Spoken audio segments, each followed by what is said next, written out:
Be honest, almost ನಾವು ಎಲ್ಲರೂ ನಮ್ಮ ಅರ್ಲಿ 20s ಕೆಲಸನ ಮಾಡಿರ್ತೀವಿ.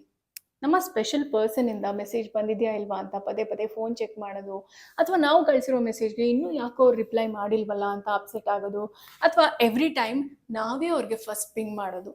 ಈ ರೀತಿ ಆಲ್ಮೋಸ್ಟ್ ಎಲ್ಲರೂ ಮಾಡಿರ್ತೀವಿ.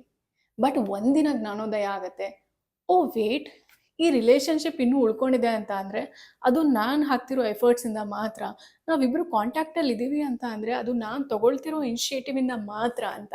ಸೊ ಇವತ್ತು ಇಬ್ಬರು ಫ್ರೆಂಡ್ಸ್ ರಿಲೇಷನ್ಶಿಪ್ ಬಗ್ಗೆ ಮಾಡೋ ಕಾನ್ವರ್ಸೇಷನ್ನ ಸ್ವಲ್ಪ ಕದ್ದು ಕೇಳಿಸ್ಕೊಳ್ಳೋಣ.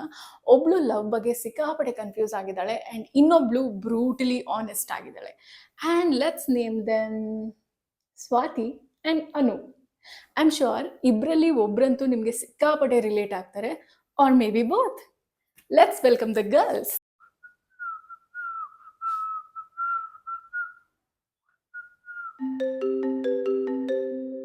ಹಲೋ ಅನು, ನಂಗಂತೂ ತಲೆ ಕೆಟ್ಟೋಗ್ತಿದೆ. ಏನಾಯ್ತೆ ಸ್ವಾತಿ? ಅವ್ನು ಫೈನಲಿ ಟೆಕ್ಸ್ಟ್ ಮಾಡಿದ್ನ ನಿಂಗೆ? ಇಲ್ಲ ಕಣೆ, ಅದಕ್ಕೆ ನಂಗೆ ತಲೆ ಕೆಡ್ತಾ ಇರೋದು. ನಾನು ಆಫೀಸಿಗೆ ಹೊರಟಿದ್ದವಳು ರಜಾ ಹಾಕಿ ಮನೇಲೇ ಕೂತಿದ್ದೀನಿ. 2 ದಿನ ಆಯಿತು ಗೊತ್ತಾ, ಅವ್ನು ಸರಿಯಾಗಿ ರಿಪ್ಲೈಯೇ ಮಾಡಿಲ್ಲ. ನೆನ್ನೆ ರಾತ್ರಿ ನಂದು ಶುದ್ಧ ಮೆಸೇಜ್ಗೆ ಹ್ಞೂ ಅಂತ ರಿಪ್ಲೈ ಮಾಡಿದ್ದಾನೆ. ಅವ್ನು ಹ್ಞೂ ಇಟ್ಕೊಂಡು ನಾನು ಏನು ಮಾಡಲಿ? ಹಂಗಂದ್ರೆ ಏನು ಅರ್ಥ? ಅಂದರೆ ಐ ಡೋಂಟ್ ಕೇರ್, ಬಟ್ ನೀನೀಗ ಸ್ವಲ್ಪ ತೆಪ್ಪಗಿರಲಿ ಅಂತ ಏನೋ ಒಂದು ರಿಪ್ಲೈ ಮಾಡ್ತಿದ್ದೀನಿ ಅಂತ. Shut up Anu, I am serious. ಇವತ್ತು ಬೆಳಗ್ಗೆನೂ ಗುಡ್ ಮಾರ್ನಿಂಗ್ ಮೆಸೇಜ್ ಕಳಿಸಿದ್ದೀನಿ, ಅದನ್ನು ನೋಡಿದ್ದಾನೆ, ಬ್ಲೂಟಿಕ್ ಬಂದಿದೆ ಬಟ್ ರಿಪ್ಲೈ ಇಲ್ಲ. ನನ್ನ ಸ್ಟೋರಿ ಹಾಕಿರೋದನ್ನ 2 ನಿಮಿಷದೊಳಗೆ ನೋಡ್ತಾನೆ, ಬಟ್ ಒಂದು ಮೆಸೇಜ್ ಕೂಡ ಇಲ್ಲ. ಎಕ್ಸಾಕ್ಟ್ಲಿ, ನೀನು ಮೊದಲು ಅವ್ನ ಹಿಂದೆ ಈ ರೀತಿ ನಾಯಿ ಮರಿ ಥರ ಓಡೋದನ್ನ ನಿಲ್ಲಿಸು. ಅವ್ನು ಚೆನ್ನಾಗಿ ಅರ್ಥ ಮಾಡ್ಕೊಂಡ್ಬಿಟ್ಟಿದ್ದಾನೆ. ಅವ್ನು ನಿನ್ನ ಎಷ್ಟೇ ಇಗ್ನೋರ್ ಮಾಡಿದ್ರು ನೀನು ಅವ್ನ ಹಿಂದೆ ಓಡ್ತಾ ಇರ್ತೀಯ ಅಂತ. ಅದಕ್ಕೆ he has taken you for granted. ಮತ್ತು ನಾನು ಏನೇ ಮಾಡಲಿ, ಸುಮ್ಮನೆ ಅವ್ನ ಲೈಫಿಂದ ಡಿಸಪಿಯರ್ ಆಗೋಗ್ಲಾ? ಅದು ರೂಡ್ ಆಗಿರಲ್ವಾ? ಹೌದಮ್ಮ, ಅವ್ನು ತುಂಬ ಹಂಬಲ್ ಆಗಿದ್ದಾನೆ, ನೀನು ತುಂಬ ರೂಡಾಗಿ ಬಿಹೇವ್ ಮಾಡ್ತಿದ್ಯಾ. Swati, B smart. 3 ದಿನ ಅವನಿಗೆ ಟೈಮ್ ಕೊಡು. ನೋ ಕಾಲ್, ನೋ ಟೆಕ್ಸ್ಟ್, ನಥಿಂಗ್.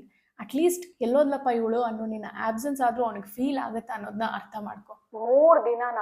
ನಾವು ಇಷ್ಟಪಟ್ಟವ್ರ ಜೊತೆ ಮಾತಾಡದೆ 1 ದಿವಸ ಇರೋದು ಎಷ್ಟು ಕಷ್ಟ ಗೊತ್ತಾ? 3 ದಿವಸ ಎಲ್ಲ ಆಗಲ್ಲ. I literally go crazy. ಒಳ್ಳೇದೆ, ಒಬ್ಳೇ ನಿನ್ನ ರೂಮಲ್ಲಿ ಬಾಗಿಲು ಹಾಕ್ಕೊಂಡು ಕ್ರೇಜಿ ಆಗು. ಅದನ್ನ ಅವನಿಗೆ ಹೇಳೋ ಅವಶ್ಯಕತೆ ಏನಿಲ್ಲ. ಅಲ್ಲ ಕಣೆ, 3 ದಿನ ನಾನು ಕಾಂಟ್ಯಾಕ್ಟ್ ಮಾಡಿದೆ, ಅವನು ನನಗೆ ಟೆಕ್ಸ್ಟು ಕಾಲು ಏನೂ ಮಾಡಿಲ್ಲ ಅಂತ ಅಂದರೆ ಆಗ ಇನ್ನೇನು ಆನ್ಸರ್ ಸಿಕ್ತಲ್ಲ. ನಿನ್ನ ಆಬ್ಸೆನ್ಸು ಸೈಲೆನ್ಸು ಅವ್ನ ಲೈಫಲ್ಲಿ ಏನೂ ಡಿಫ್ರೆನ್ಸೇ ಮಾಡ್ತಿಲ್ಲ ಅಂತ ಅಂದರೆ ಅಂಥವ್ನ ಕಾಲಿಗೆ ಹೋಗಿ ಹೋಗಿ ಯಾಕೆ ಬೀಳ್ತೀಯಾ? ಯಾಕಂದರೆ ನಂಗೆ ಅವ್ನು ಬಿಟ್ಟಿರೋಕೆ ಆಗಲ್ಲ ಅನು. ನಂಗೆ ಅವ್ನು ಕಳ್ಕೊಳಕ್ಕೆ ಇಷ್ಟ ಇಲ್ಲ. ನಾನು ಕಾಂಟ್ಯಾಕ್ಟ್ ಮಾಡಿಲ್ಲ ಅಂದರೆ ನನ್ಗೆ ಅವನ ಮೇಲೆ ಇಂಟ್ರೆಸ್ಟ್ ಇಲ್ಲ ಅಂತ ಅಂದ್ಕೊಂಡು ಅವ್ನು ಮೂವ್ ಆನ್ ಆಗಿಬಿಟ್ರೆ? ಸ್ವಾತಿ, ನನಗೆ ಹೇಳೋದನ್ನು ಸಮಾಧಾನವಾಗಿ ಕೇಳಿಸ್ಕೊ. ನೀನು ಹೇಗೆ ಅವನ್ನ ಕಳ್ಕೊಳಕ್ಕೆ ಇಷ್ಟ ಇಲ್ಲ ಅಂತ ಒದ್ದಾಡ್ತಾ ಇದೆಯಲ್ಲ, ಅದೇ ರೀತಿಯೇ ಅವನಿಗೂ ಅನ್ನಿಸ್ಬೇಕು ಅಲ್ವಾ? ಆ್ಯಂಡ್ ಫಸ್ಟ್ ಆಫ್ ಆಲ್ ಅವ್ನು ನಿನ್ನ ಲೈಫಲ್ಲಿ ಇಲ್ಲವೇ ಇಲ್ಲ, ನಿನ್ನ ತಲೆಯಲ್ಲಿದ್ದಾನೆ ಅಷ್ಟೇ. ಅವನು ನಿನ್ನ ರೀತಿಯೇ ಕೇರ್ ಮಾಡಿದ್ರೆ ಎಷ್ಟು ಚೆನ್ನಾಗಿರುತ್ತೆ, ಅವ್ನು ನಿನ್ನ ಲೈಫಲ್ಲಿದ್ದರೆ ಎಷ್ಟು ಚೆನ್ನಾಗಿರುತ್ತೆ, ಅವನು ನಿನ್ನ ಥರನೇ ಪ್ರೀತಿ ಮಾಡಿದ್ರೆ ಎಷ್ಟು ಚೆನ್ನಾಗಿರುತ್ತೆ ಅನ್ನೋ ಒಂದು ನಿನ್ನ ತಲೆಯಲ್ಲಿ ಐಡಿಯಾ ಇದೆಯಲ್ಲ, ಅದನ್ನು ಕಳ್ಕೊತೀಯ. ಬಟ್ ರಿಯಾಲಿಟಿ ಏನು ಗೊತ್ತಾ? ಒಂದು ರಿಲೇಷನ್ಶಿಪ್ಪಲ್ಲಿ ಇಬ್ರಿಗೂ ಮ್ಯೂಚುವಲ್ ರೆಸ್ಪೆಕ್ಟ್ ಅಥವಾ ಲವ್, ಕೇರ್ ಇದ್ದರೆ ಮಾತ್ರ ಇಬ್ಬರು ಖುಷಿಯಾಗಿರೋಕ್ಕೆ ಸಾಧ್ಯ. ಬಟ್ ಅವ್ನು ನೀನಿಲ್ಲ ಅಂತ ಅಂದ್ರೂ ಇದ್ರೂ ಅವ್ನ ಲೈಫಲ್ಲಿ ಏನೂ ಮ್ಯಾಟರೇ ಆಗಲ್ಲ ಅನ್ನೋ ರೀತಿ ಬಿಹೇವ್ ಮಾಡ್ತಿದ್ದಾನೆ. ಅಂಥವ್ನಿಗೋಸ್ಕರ ನೀನು ಯಾಕೆ ಒಬ್ಬಳೇ ಇಷ್ಟೊಂದು ಒದ್ದಾಡ್ತಿದ್ಯಾ? ಬಟ್ ಅದಷ್ಟು ಈಸಿ ಇಲ್ಲ ಅನು. ಪ್ರತಿ ಸರಿ ನನ್ನ ಫೋನ್ ವೈಬ್ರೇಟ್ ಆದಾಗಲೂ ಅವ್ನು ಕಾಲ್ ಆಗಿದ್ರೆ ಸಾಕು, ಅವ್ನು ಮೆಸೇಜ್ ಆಗಿದ್ರೆ ಸಾಕು ಅಂತ ಪ್ರೇ ಮಾಡಿಕೊಂಡು ಇಮ್ಮಿಡಿಯೇಟ್ ಆಗಿ ಚೆಕ್ ಮಾಡ್ತಾ ಇರ್ತೀನಿ ಗೊತ್ತಾ? I understand Swathi, move on ಆಗೋದು ಅಷ್ಟು ಈಸಿ ಇಲ್ಲ. ರಿಲೇಷನ್ಶಿಪ್ಪಲ್ಲಿದ್ದಾಗ ನಮ್ಮ ಪಾರ್ಟ್ನರೇ ನಮ್ಮ ಫ್ಯೂಚರು ಅಂತ ಅವ್ರ ಜೊತೆ ಏನೇನೋ ಡ್ರೀಮ್ಸು ಪ್ಲ್ಯಾನ್ಸು ಎಲ್ಲ ಕಟ್ಕೊಂಡಿರ್ತೀವಿ.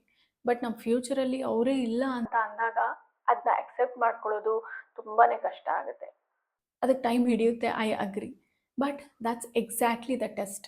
ನಿನ್ನ ಥರನೇ ಅವನು ಈ ರಿಲೇಷನ್ಶಿಪ್ನ ವ್ಯಾಲ್ಯೂ ಮಾಡ್ತಾನೆ, ನಿನ್ನ ಥರನೇ ಅವನಿಗೂ ನಿನ್ನ ಬಿಟ್ಟಿರೋಕ್ಕಾಗಲ್ಲ ಅಂತ ಅಂದರೆ ನೀನು ಅವನ್ನ ಕಾಂಟ್ಯಾಕ್ಟ್ ಮಾಡಿಲ್ಲ ಅಂತ ಅಂದ್ರೂ ಅವ್ನು ನಿನ್ನ ಹಿಂದೆ ಓಡ್ ಬರ್ತಾನೆ.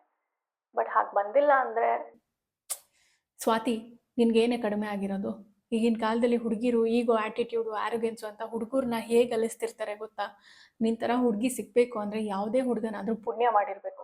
ಸುಮ್ಮನೆ ಯಾವುದೋ ಮೂವಿ ಟಿಪಿಕಲ್ ಡೈಲಾಗ್ ಹೊಡಿತಿದ್ದೀನಿ ಅನ್ಕೋಬೇಡ. I truly mean it. Swati, ಈ ಫೇಸ್ ತುಂಬಾ ಚಾಲೆಂಜಿಂಗ್ ಅಂತ ಅನ್ನಿಸ್ಬೋದು, ಬಟ್ ನೀನು ಸ್ವಲ್ಪ ಸ್ಟ್ರಾಂಗ್ ಆಗಿದ್ದು ಇದನ್ನು ದಾಟ್ಬಿಟ್ರೆ ಲೈಫ್ ಲಾಂಗ್ ರಿಗ್ರೆಟ್ ಮಾಡ್ಕೊಳ್ಳೋಂತಹ ಒಂದು ದೊಡ್ಡ ಅನಾಹುತದಿಂದ ಪಾರಾಗ್ತೀಯ. ಹ್ಯಾವ್ ಫೇತ್ ಕಣೆ. ಕೇಳಿಸ್ಕೊತಾ ಇದೆಯಾ? ನೀನು ವಾಟ್ಸಪ್ ಡಿ ಪಿನ ಫಸ್ಟ್ ಚೇಂಜ್ ಮಾಡು. 1 ವರ್ಷದಿಂದ ಅದೇ ಫೋಟೋ ನೋಡಿ ನನಗೂ ಸಾಕಾಗೋಗಿದೆ. ಬೇಗ ಕೆಲಸ ಮುಗಿದ್ರೆ ಸಂಜೆ ಕಾಲ್ ಮಾಡ್ತೀನಿ, ಸಿಗೋಣ, ಓಕೆನಾ? ಆ್ಯಂಡ್ ಮೇಡಮ್, 1 ವರ್ಷದಿಂದ ನಾನು ಕಳಿಸಿರೋ ರೀಲ್ಸ್ ಹಾಗೆ ಬಿದ್ದಿದೆ. ಈಗಲೇ ರೀಲ್ಸ್ ಎಲ್ಲ ನೋಡಿ ರಿಯಾಕ್ಟ್ ಮಾಡಬೇಕು. ನಂಗೆ ಸ್ವಲ್ಪ ಅರ್ಜೆಂಟ್ ಆಫೀಸ್ ಕೆಲಸ ಇದೆ ಕಣೆ. ನಾನು ನಿಂಗೆ ಸಂಜೆ ಕಾಲ್ ಮಾಡಲಾ? Take care. ಬಾಯ್. ಬಾಯ್.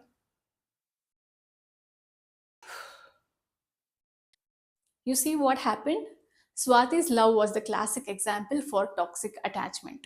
ನೀವು ಒಬ್ರನ್ನ ಚೇಸ್ ಮಾಡಿದಷ್ಟು ನೀವು ಅವ್ರಿಗೆ ಯಾವಾಗಲೂ ಅವೈಲೇಬಲ್ ಇದ್ದೀರಾ, ನೀವು ಅವ್ರ ಡೋರ್ ಮ್ಯಾಟ್ ಆಗೋಗಿದ್ದೀರಾ ಅನ್ನೋ ಒಂದು ಮೆಸೇಜ್ನ ಕನ್ವೆ ಮಾಡ್ತೀರಾ. ಬಟ್ ನಮಗೆ 24 ಗಂಟೆನೂ ಅವೈಲೇಬಲ್ ಇರೋದಕ್ಕೆ ನಾವು ಅಷ್ಟು ವ್ಯಾಲ್ಯೂ ಮಾಡಲ್ಲ. ಸೊ ನೀವು ಈ ಎಫರ್ಟ್ಸ್ ಹಾಕೋ ಒಂದು ಗೇಮಲ್ಲಿ ಒಂದು ಹೆಜ್ಜೆ ಹಿಂದೆ ಇಟ್ಟು ಚೆಕ್ ಮಾಡಿದ್ರೆ ಗೊತ್ತಾಗತ್ತೆ ಅವ್ರು ನಿಮ್ಮನ್ನ ನಿಜವಾಗ್ಲೂ ವ್ಯಾಲ್ಯೂ ಮಾಡ್ತಿದ್ದಾರಾ ಇಲ್ವಾ ಅಂತ. ಆ್ಯಂಡ್ ನಿಮ್ಗೆ ಯಾವುದೇ ಆಗಲಿ ಇಷ್ಟು ಹತ್ತಿರದಲ್ಲಿದ್ದರೆ ನಿಮ್ಮ ಕಣ್ಣಿಗೆ ಏನು ಕ್ಲಿಯರಾಗಿ ಕಾಣಿಸಲ್ಲ. ಒಂದು ಡಿಸ್ಟೆನ್ಸಲ್ಲಿ ಇದ್ರೇ ಏನೇ ಆದರೂ ನಾವು ಕ್ಲಿಯರಾಗಿ ನೋಡೋಕ್ಕೆ ಸಾಧ್ಯ. ಸೊ ಕ್ಲಾರಿಟಿ ಬೇಕಂದರೆ ಡಿಸ್ಟೆನ್ಸ್ ಇರಲೇಬೇಕು. ಸೊ ನೆಕ್ಸ್ಟ್ ಟೈಮ್ ನೀವು ನಿಮ್ಮ ಬಾಯ್ ಫ್ರೆಂಡ್ ಅವ್ರ ಕ್ರಶ್ಗೆ ಡಬಲ್ ಟೆಕ್ಸ್ಟ್ ಮಾಡೋದಕ್ಕೆ ಟೆಂಪ್ಟ್ ಆದರೆ just stop and give space. ನೀವು ಅವ್ರನ್ನ ಕಾಂಟ್ಯಾಕ್ಟ್ ಮಾಡಿಲ್ಲ ಅಂದಾಗ ಅವ್ರು ನಿಮ್ಮನ್ನ ಕಾಂಟ್ಯಾಕ್ಟ್ ಮಾಡಿದ್ರೆ ನಿಮ್ಮ ಆನ್ಸರ್ ಸಿಗುತ್ತೆ. ನೀವು ಅವ್ರು ಕಾಂಟ್ಯಾಕ್ಟ್ ಮಾಡಿಲ್ಲ ಅಂದಾಗ ಅವರು ನಿಮ್ಮನ್ನ ಕಾಂಟ್ಯಾಕ್ಟ್ ಮಾಡಿಲ್ಲ ಅಂದರೂ ನಿಮ್ಮ ಆನ್ಸರ್ ಸಿಗುತ್ತೆ. So, if they don't call you in 3 days, that's your answer. Respect yourself and know your worth. So, ಈ ಸ್ಕಿಟ್ ಹೇಗೆ ಅನ್ನಿಸ್ತು ಅನ್ನೋದನ್ನ ಕಾಮೆಂಟ್ ಸೆಕ್ಷನಲ್ಲಿ ತಿಳಿಸೋದನ್ನ ಮರಿಬೇಡಿ, because I just love reading all your comments. And I'll see you very soon in the next week. Take care.